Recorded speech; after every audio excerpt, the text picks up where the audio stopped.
The Contest, a story by Stephen Harrison and illustrations by Margaret Power. Carl ran towards the high jump and leaped over the bar. As he landed on the mat, he knew that he had jumped much higher than anyone else in his class. "That was the best jump so far," said his friend Sean. "You're going to be the champ again this year." "Yes, I think I am," replied Carl. "No one at school can jump that high." Mrs. Taylor called to the boy who was last to have his turn. His name was Michael, and he had only just come to Fairfield School. Sean and Carl watched as he stood up and stared at the bar for a few moments. Very slowly, the new boy raised himself up on his toes and took a deep breath. Then he approached the bar with several long strides and leaped over it easily. "Wow," said Sean. "Did you see that, Carl? He jumped as high as you did." "That was excellent, Michael," said Mrs. Taylor.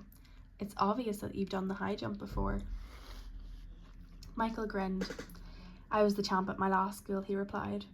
Carl began to feel worried. He had been expecting to win easily, but now he would have to compete against Michael, and the bar would be raised.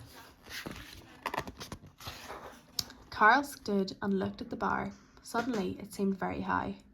He ran up to it, and as he went over, he hit it with his foot. He could hear the bar clattering to the ground as he landed on the mat. Michael had his turn next. Over he went, and everybody clapped. Then Carl knocked the bar off twice in a row. As it fell down after his final attempt, he knew he was out of the contest. Michael was the new champion. Carl was very disappointed. He sat down beside Sean and said, "I'm not going to do the high jump anymore." "But you're really good at it," said Sean. "You can't give up just like that. Why don't you come to the club with me tomorrow and do some training?" Sean was good at running, and every Saturday morning he went to West Side Athletics Club, where his father was a coach. He had been trying to get Carl to join, but Carl wasn't interested. "Training is boring," he said. The next day was Saturday, and Carl went to watch a local football game with his father. As they walked up and down the sideline, Carl noticed some children jogging around the track in the park next door. He wandered over to have a closer look and realised that one of the children was Sean. "Hi, Sean," he shouted. "What are you doing?" "This is the West Side Athletics Club," answered Sean. "Why don't you come and have a look around?" "Okay," said Carl. "I'll just tell Dad where I'm going." Sean took Carl over to the high jump area where his father was coaching some children. Carl noticed that they had a different way of jumping over the bar. Instead of going feet first as he did, they went over backwards, leading with their head and shoulders. Carl asked Sean's father to teach him how to do that style of jumping, and then he practiced with the other children. Carl soon realised that he was able to jump much higher than before, and he began to enjoy himself. The following week, Carl joined the West Side Athletics Club, and every Saturday he trained with the other children.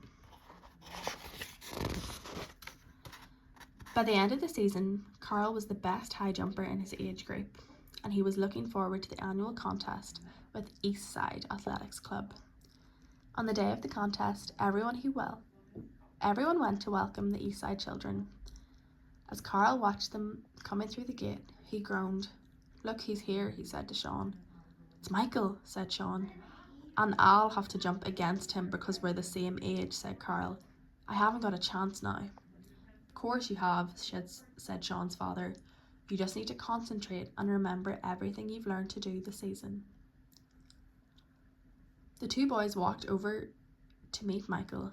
"Hi," said Carl. "Come with us and we'll show you where the high jump is." Michael grinned. "Okay," he said. The contest started, and Carl and Michael took turns to jump.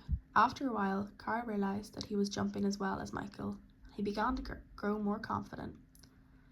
Then Michael failed 2 jumps in a row, and on his final attempt, the bar wobbled and fell down after him. "This is my chance now," said Carl to himself. "I only have to clear this height and I've won." But he knew that bar was higher than he'd ever jumped before. Carl took a deep breath and began his run up.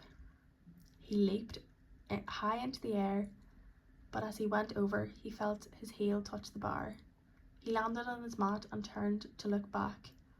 The bar was shuddering. Carl sat very still, staring at it.